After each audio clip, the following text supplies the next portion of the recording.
जय हिंद दोस्तों, आप लोगों का स्वागत है हमारे यूट्यूब चैनल सीजीपीएससी और सीजी व्यापम पर। दोस्तों, आज की इस वीडियो में आप लोगों के लिए 30 महत्वपूर्ण प्रश्न लेकर आया गया है, जो कि भौतिक शास्त्र के चैप्टर 9 किरण प्रकाशिकीय तंत्र से है वो ये क्वेश्चन को लिया गया है। दोस्तों, आप 12th का जो बुक है फिजिक्स का, उसमें आप जाकर देख सकते हैं किरण प्रकाशिकीय तंत्र। इस चैप्टर से है जो क्वेश्चन है दोस्तों, उसको लिया गया है, तो आप लोग जाकर वो चेक भी कर सकते हैं। तो जितने भी नए दोस्त हमारे इस वीडियो को पहली बार देख रहे होंगे दोस्तों, हमारे चैनल को अवश्य सब्सक्राइब करिएगा, साथ में बेल आइकन को भी प्रेस करिएगा, ताकि आप लोगों को इसी प्रकार से और नए नए जो वीडियो है उसका वीडियो है आप लोगों को प्राप्त होते रहे और नोटिफिकेशन आपको मिलता रहेगा, है ना। ये दोस्तों, ये जितने भी क्वेश्चन है दोस्तों बहुत ही ज़्यादा इंपॉर्टेंट है, क्योंकि जो एफडीएलटी का एग्जाम होता है दोस्तों 25 अगस्त को, उसके दृष्टिकोण से, है ना, उसमें जितने भी क्वेश्चन है वो पूछे गए, उसके हिसाब से इस सभी क्वेश्चन को लाया जा रहा है, क्योंकि डायरेक्ट दोस्तों यहाँ पर जो एमसीक्यूज है बुक में, उसमें से ही जो क्वेश्चन है उसको उठाया गया है ना। तो उन सभी क्वेश्चन को मैं आपके बीच में है वो लाया हूँ। तो चलिए बिना किसी देरी के है वो यहाँ पर बात करते हैं, अपने पहला क्वेश्चन की ओर है बढ़ते हैं। तो पहला प्रश्न है दोस्तों, एक प्रकाश किरण किसी दर्पण पर अभिलंबवत आपतित है, तो परावर्तन कोण कितना होगा? 135 डिग्री, 90 डिग्री, 45 डिग्री या फिर 0 डिग्री। तो इसका जो करेक्ट आंसर है दोस्तों, वो हो जाएगा आपका ऑप्शन डी है वो बिल्कुल सही हो जाएगा दोस्तों। यहाँ पर 0 डिग्री होता है। अगर कोई प्रकाश किरण किसी एक दर्पण पर अभिलंबवत आपतित होता है, तो दोस्तों उसका जो परावर्तन कोण होता है वो 0 डिग्री होता है। दूसरा क्वेश्चन है दोस्तों, यहाँ पर देख सकते हैं, एक उत्तल दर्पण की फोकस दूरी 20 सेंटीमीटर है, उसकी वक्रता त्रिज्या कितनी होगी? 10 सेंटीमीटर, 20 सेंटीमीटर, 30 सेंटीमीटर या फिर 40 सेंटीमीटर। तो यहाँ पर उत्तल दर्पण की फोकस दूरी कितने दी है दोस्तों? 20 सेंटीमीटर दी गया, और उसकी जो वक्रता त्रिज्या है वो कितना होगा करके बोला गया है। तो इसका जो करेक्ट आंसर होगा दोस्तों, वो हो जाएगा आपका ऑप्शन डी है वो बिल्कुल सही हो जाएगा दोस्तों। यहाँ पर उसकी जो वक्रता त्रिज्या होती है दोस्तों, वो 40 सेंटीमीटर होगी, है ना। फोकस दूरी अगर 20 सेंटीमीटर में, तो उसकी जो वक्रता त्रिज्या है वो 40 सेंटीमीटर की होगी। चलिए अगला क्वेश्चन की ओर है वो बढ़ते हैं दोस्तों। अगला क्वेश्चन है, वस्तु से छोटा आभासी प्रतिबिंब प्राप्त किया जा सकता है किस लेंस से दोस्तों? किस दर्पण से आपको वस्तु से छोटा और आभासी प्रतिबिंब है वो प्राप्त होता है? समतल दर्पण से, उत्तल दर्पण से, अवतल दर्पण से या फिर उपयुक्त सभी। तो कौन कौन से दर्पण है दोस्तों जिससे आपको वस्तु से छोटा और आभासी प्रतिबिंब है वो प्राप्त होता है? तो कौन सा वाला दर्पण का उपयोग किया जाता है? तो इसके लिए तो आपका ऑप्शन बी है दोस्तों, वो बिल्कुल सही हो जाएगा। उत्तल दर्पण है दोस्तों, इसका प्रयोग है हम लोग करते हैं, जिससे जो जो चित्र बनता है ना, जो प्रतिबिंब रहता है वो आभासी रहता है और वस्तु से क्या होता है? छोटा होता है। चलिए अगला क्वेश्चन की ओर बात करते हैं। वस्तु से बड़ा एवं आभासी प्रतिबिंब किस दर्पण से प्राप्त होता है? अवतल दर्पण द्वारा, उत्तल दर्पण द्वारा, समतल दर्पण द्वारा या फिर अवतल लेंस द्वारा। तो किस दर्पण से है दोस्तों? यहाँ पर है जो प्रतिबिंब है वो आभासी बनता है और वस्तु से बड़ा बनता है। तो इसका जो करेक्ट आंसर है दोस्तों, वो हो जाएगा आपका ऑप्शन ए है वो बिल्कुल सही हो जाएगा। अवतल दर्पण का उपयोग करते हैं दोस्तों, तो इसमें हमें जो वस्तु का जो प्रतिबिंब होता है वो आभासी प्राप्त होता है, और साथ में वस्तु से उसका जो प्रतिबिंब है वो बड़ा बनता है। चलिए अगला प्रश्न की ओर है वो बढ़ते हैं। बहुत ही महत्वपूर्ण प्रश्न है। देखिए, सर्च लाइट में जो प्रयुक्त होता है, तो सर्च लाइट में दोस्तों किस प्रकार का जो दर्पण है उसका उपयोग किया जाता है?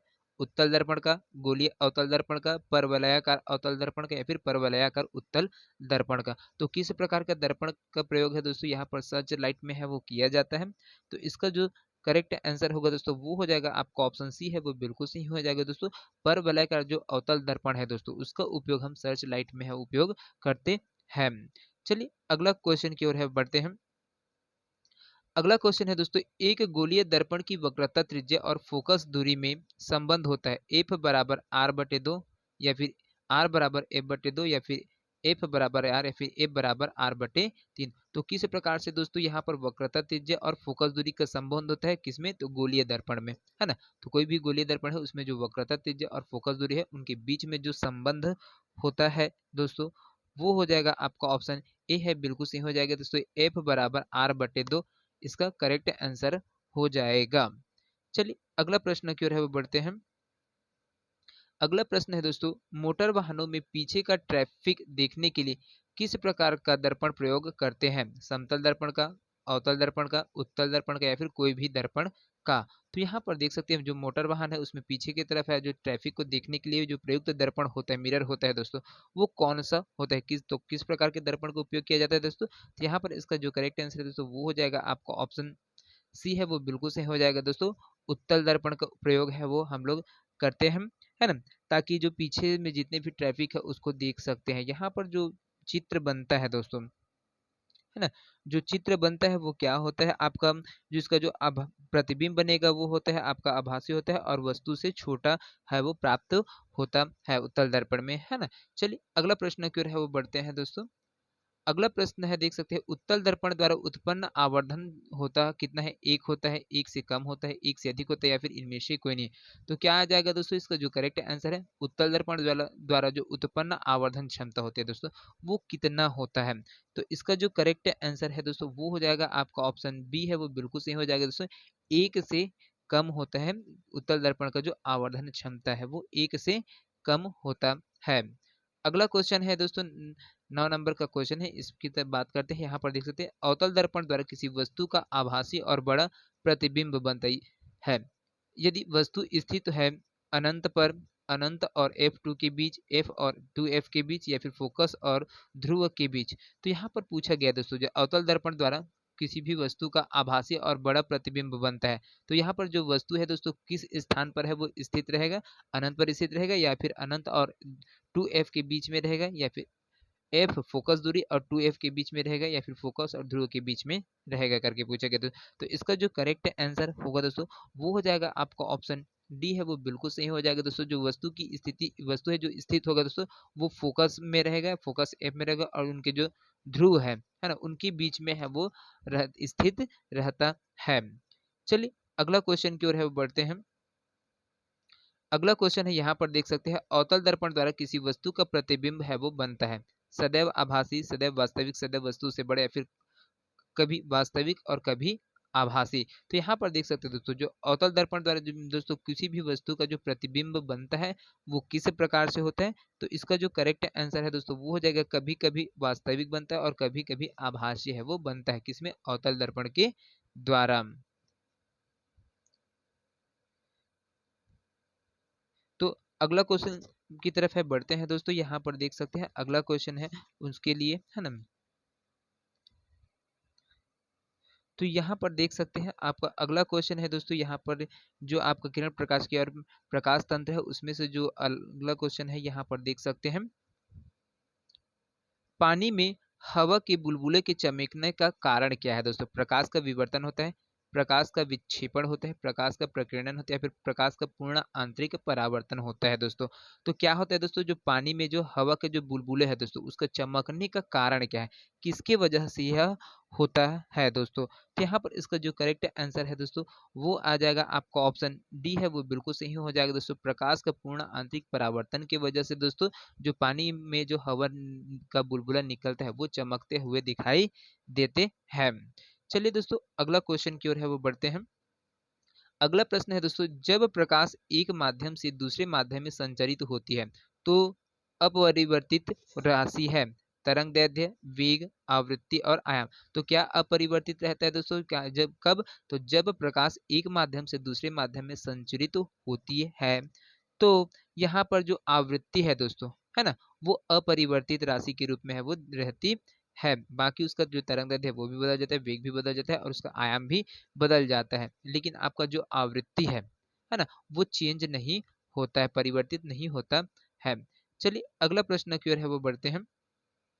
अगला प्रश्न है, हवा के सापेक्ष पानी तथा कांच के अपवर्तनांक क्रमशः 4/3 तथा 2/3 है। पानी के सापेक्ष कांच का जो अपवर्तनांक है दोस्तों वो क्या होगा, 9/8, 8/9, 1 या फिर 2।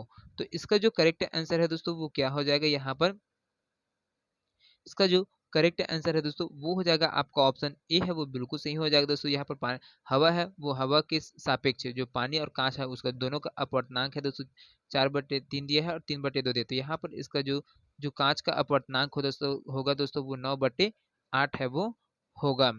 चलिए अगला प्रश्न की ओर है वो बढ़ते हैं। अगला प्रश्न है, कांच वायु जोड़े के लिए क्रांतिक कोण का मान कितना अधिकतम होता है। तो कांच वायु जोड़े के लिए क्रांतिक कोण का मान अधिकतम होता है। लाल रंग के लिए, बैंगनी रंग के लिए, हरे रंग के लिए या फिर पीले रंग के लिए। तो किस रंग के लिए दोस्तों यहाँ पर जो जो क्रांतिक कोण का मान है वो अधिकतम होता है। तो इसका जो करेक्ट आंसर होगा दोस्तों वो हो जाएगा आपका ऑप्शन ए है, वो बिल्कुल सही हो जाएगा दोस्तों। लाल रंग के लिए दोस्तों जो क्रांतिक कोण का मान है वो अधिकतम होता है। किस स्थिति में? कांच का जो वायु का जोड़ा है ना, कांच और वायु के जोड़े के बीच में यहाँ पर क्रांतिक कोण का मान है वो अधिकतम होता है लाल रंग के लिए। चलिए दोस्तों अगला क्वेश्चन की ओर है वो बढ़ते हैं। अगला क्वेश्चन है, सूर्योदय के कुछ समय पूर्व सूर्य दिखाई देने का कारण क्या है? प्रकाश का परावर्तन होना, प्रकाश का अपवर्तन होना, प्रकाश का प्रकीर्णन होना या फिर प्रकाश का विक्षेपण होना। तो यहाँ पर किस कारण से दोस्तों यहाँ पर सूर्योदय के समय जो सूर्य पूर्व सूर्य दिखाई देने का कारण क्या होता है? तो सूर्योदय के कुछ समय पूर्व सूर्य दिखाई देने का कारण क्या है, ये पूछा गया है। तो इसका जो करेक्ट आंसर होगा दोस्तों वो हो जाएगा आपका ऑप्शन बी है, बिल्कुल सही हो जाएगा दोस्तों। प्रकाश का अपवर्तन की वजह से दोस्तों यहाँ पर सूर्योदय के है ना पूर्व सूर्य दिखाई देने का में के टाइम लाली में दिखती है, प्रकाश का अपवर्तन की वजह से है वो होता है। चलिए अगला प्रश्न की ओर है वो बढ़ते हैं। अगला प्रश्न है दोस्तों, मरुस्थल में मृगमरीचा दिखने का कारण क्या है? अपवर्तन, परावर्तन, प्रकीर्णन या फिर पूर्ण आंतरिक परावर्तन। तो इसका जो करेक्ट आंसर है दोस्तों वो क्या हो जाएगा? मरुस्थल में जो मृगमरीचा है मरीचिका है दोस्तों उसको दिखने का कारण क्या है दोस्तों? तो इसका जो करेक्ट आंसर है दोस्तों वो हो जाएगा दोस्तों पूर्ण आंतरिक परावर्तन की वजह से दोस्तों मरुस्थल में मृगमरीचिका है वो दिखाई देता है। यहाँ पर प्रतीत होता है दोस्तों मृगमरीचिका क्या है, मतलब कोई सूखा है दोस्तों, जो ताप है वो उसके निकलने की वजह से हमारी आंखें है वो धोखा खा जाती है, क्योंकि आगे सामने में है वो है ना पूर्ण आंतरिक परावर्तन होने की वजह से दोस्तों जो रेतीली जगह है मरुस्थल है वो चमकने लगता है दोस्तों, और वहां पर पानी है ऐसा आभास होने लगता है। चलिए अगला क्वेश्चन की ओर है वो बढ़ते हैं। अगला क्वेश्चन है दोस्तों, एक समतोलन लेंस के पदार्थ का अपवर्तनांक 1.5 है। तो लेंस की फोकस दूरी f तथा वक्र पृष्ठ की वक्रता त्रिज्या r है। तो यहाँ पर क्या है दोस्तों, f बराबर r बटे 2, f बराबर r, f बराबर 2r या फिर f बराबर 3r बटे 2। तो यहाँ पर जो वक्र पृष्ठ की जो वक्रता त्रिज्या r है दोस्तों, तो यहाँ पर कौन सा संबंध है वो यहाँ पर प्रदर्शित होगा। तो इसका जो करेक्ट आंसर है दोस्तों वो हो जाएगा आपको ऑप्शन सी है, बिल्कुल सही हो जाएगा। जो फोकस बराबर 2r है वो बिल्कुल सही हो जाएगा। चलिए अगला क्वेश्चन की ओर है वो बढ़ते हैं। अगला प्रश्न है दोस्तों, यहाँ पर देख सकते थे, यदि संपर्क में रखे दो लेंसों की फोकस दूरियां क्रमशः f1 व f2 हो तो उनके संपर्क संयोग से बने लेंस की जो तुल्य फोकस दूरी है वो कितनी होगी? f1 f2 बटे f1 minus f2, f1 plus f2 बटे 2 या फिर f1 f2 बटे f1 प्लस f2 या फिर रूट f1 f2। तो यहाँ पर दोस्तों जो संपर्क के वजह से जो संयोग से बना जो लेंस है उसकी जो तुल्य फोकस दूरी है दोस्तों वो क्या होगा? तो इसका जो करेक्ट आंसर है दोस्तों वो हो जाएगा आपका ऑप्शन सी है, वो बिल्कुल सही हो जाएगा। f1 f2 बटे f1 प्लस f2 है, ये आ जाएगा। चलिए अगला क्वेश्चन की ओर है वो बढ़ते हैं। अगला प्रश्न है दोस्तों, एक लेंस की फोकस दूरी किस रंग के लिए सर्वाधिक होती है? बैगनी के लिए, लाल रंग के लिए, पीला के लिए या फिर नीला के लिए।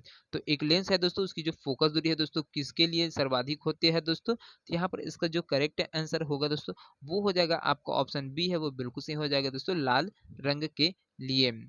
चलिए अगला प्रश्न की ओर है बढ़ते हैं दोस्तों। जब अनंत से एक वस्तु को एक उत्तल लेंस के फोकस बिंदु के पास लाया जाता है तो वस्तु का प्रतिबिंब बनता है, छोटा हो जाता है, उसी आकार का रहता है, लेंस से दूर हो जाता है या फिर लेंस के पास आता है। तो क्या हो जाएगा दोस्तों, जब अनंत से एक वस्तु को एक उत्तल लेंस के फोकस बिंदु के पास लाया जाता है तो वस्तु का जो प्रतिबिंब है दोस्तों, है ना, जो वस्तु का जो प्रतिबिंब है वो लेंस से दूर होता जाता है ना। तो आपका ऑप्शन सी है वो बिल्कुल सही हो जाएगा दोस्तों, यहाँ पर लेंस से दूर होता जाता है। चलिए अगला क्वेश्चन है उसकी बात कर लेते हैं। अगला क्वेश्चन है दोस्तों, यदि एक उत्तल लेंस के केंद्रीय भाग को काले कागज से लपेट दिया जाए तो हो क्या होगा? वस्तु के दो प्रतिबिंब बनेंगे, एक ऊपरी भाग में और दूसरा निचले भाग में। प्रतिबिंब का मध्य भाग अदृश्य रहेगा, प्रतिबिंब वैसा ही बनेगा किंतु तीव्रता कम रहेगी या फिर कोई प्रतिबिंब नहीं बनेगा। तो इसका जो करेक्ट आंसर है दोस्तों क्या हो जाएगा, एक बार देख लीजिए। उत्तल लेंस के जो केंद्रीय भाग को दोस्तों काले कागज से लपेट देंगे तो क्या होगा? तो इसका जो करेक्ट आंसर है दोस्तों वो क्या हो जाएगा, आपका ऑप्शन सी है दोस्तों, बिल्कुल सही हो जाएगा दोस्तों। जैसे ही काले कागज से हम लपेट देंगे दोस्तों, तो प्रतिबिंब वैसा ही बनेगा, किंतु उनकी जो तीव्रता है दोस्तों वो कम हो जाएगा। चलिए अगला क्वेश्चन की ओर है वो बढ़ते हैं।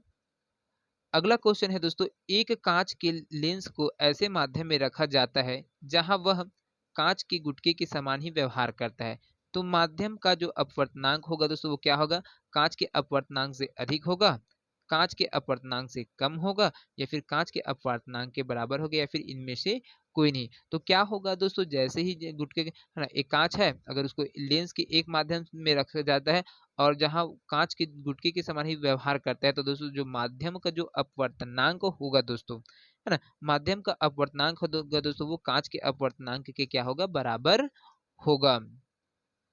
चलिए अगला प्रश्न की ओर है वो बढ़ते हैं दोस्तों। अगला प्रश्न है, एक उत्तल लेंस को पानी के अंदर डुबाने पर उसकी फोकस दूरी बढ़ जाएगी, घट जाएगी, अपवर्तित रहेगी, या फिर अनंत हो जाएगी। तो इसका करेक्ट आंसर है दोस्तों वो क्या हो जाएगा, जैसे हम कोई भी लेंस है उसको पानी के अंदर डुबाएंगे, है ना, तो डुबाने पर उसकी जो फोकस दूरी होती है दोस्तों वो क्या होता है, फोकस दूरी है आपका बढ़ जाता है। चलिए अगला क्वेश्चन की ओर है वो बढ़ते हैं।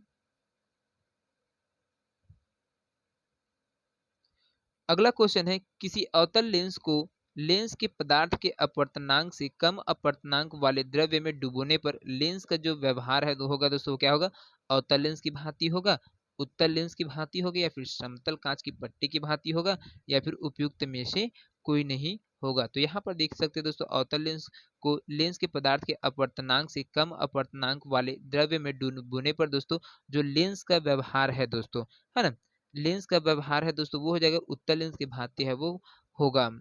चलिए अगला प्रश्न की ओर है वो बढ़ते हैं। अगला प्रश्न है दोस्तों, किसी अवतल लेंस को लेंस के पदार्थ के अपवर्तनांक से अधिक अपवर्तनांक वाले द्रव्य में डुबोने पर लेंस का जो व्यवहार है दोस्तों वो क्या होगा, अवतल लेंस की भांति होगा, उत्तल लेंस की भांति होगा, समतल कांच की पट्टी की भांति होगी, या फिर इनमें से कोई नहीं होगा। तो इसका जो करेक्ट आंसर है दोस्तों वो हो जाएगा आपका ऑप्शन बी है वो बिल्कुल सही हो जाएगा, उत्तल लेंस की भांति है दोस्तों यहाँ पर होगा। चलिए अगला क्वेश्चन है उसको देखते हैं। अगला क्वेश्चन है दोस्तों, किसी अवतल लेंस को लेंस के पदार्थ के अपवर्तनांक के बराबर अपवर्तनांक वाले द्रव्य में डुबोने पर लेंस का जो व्यवहार है दोस्तों वो क्या हो जाएगा, तो लेंस का जो व्यवहार है दोस्तों वो है आपका समतल कांच की पट्टी की भांति है दोस्तों रहेगा, है ना। चलिए अगला क्वेश्चन की ओर है वो बढ़ते हैं। अगला क्वेश्चन है दोस्तों, 25 सेंटीमीटर फोकस दूरी का उत्तल लेंस तथा 30 सेंटीमीटर फोकस दूरी का अवतल लेंस को संपर्क में रखने पर संयुक्त लेंस की फोकस दूरी है वो कितनी हो जाएगी, 45 सेंटीमीटर, 100 सेंटीमीटर, 150 सेंटीमीटर, या फिर 90 सेंटीमीटर। तो इसका जो करेक्ट आंसर है दोस्तों वो हो जाएगा आपका ऑप्शन सी है वो बिल्कुल सही हो जाएगा, 150 सेंटीमीटर है दोस्तों यहाँ पर फोकस दूरी होगा। तो किसमें, संयुक्त लेंस की फोकस दूरी 150 सेंटीमीटर होगा। तो दोस्तों ये क्वेश्चन आप लोगों को कैसा लगे हमें कमेंट करके अवश्य बताइएगा। साथ में वीडियो पसंद आया होगा दोस्तों तो ज़्यादा से ज़्यादा लोगों तक शेयर करके। तो मिलते हैं अगले वीडियो में, तब तक के लिए जय हिंद, जय Chhattisgarh. Thank you so much दोस्तों।